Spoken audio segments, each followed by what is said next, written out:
xifaaltanka kooxaha Liverpool iyo Manchester City ee xilli ciyaareedkii la soo dhaafay 2018 ilaa 2019 ayaa si rasmi ah uga bilaaban doona Wembley Stadium halkaas oo ay labada kooxood ugu balansan yihiin kulanka finalka ee Community Shield oo daafur u ah xilli ciyaareedka cusub ee Premier League.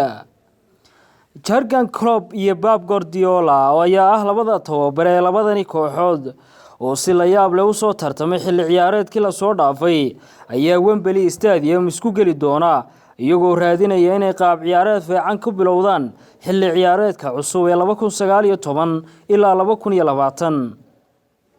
kulankan Liverpool iyo Manchester City waxa uu saadaal ka bixin doonaa awoodda ciyaareed ee labada kooxood sida ay xilli ciyaareedka cusub ee Premier League ku bilaaban karaan isla toddobaadka soo socda. hal arin ayaa saameyn toos ah ku yeelanaysa finalka labadani kooxood ay maanta isku haleeli doonaan saacadu markay tahay geeska Afrika 5 galabnimo waana tartamadii koobka Amerika iyo koobkii qaramada Afrika ee 2019 oo ciyaartoy badan oo ka kala tirsan Liverpool iyo Manchester City ay ka qayb galeen. waxa su'aalo badan la iska weydiinayaa shaxaha labadani tababare ay ku soo gali doonaan ciyaarta galabtay dhex mari doonta Liverpool iyo Manchester City.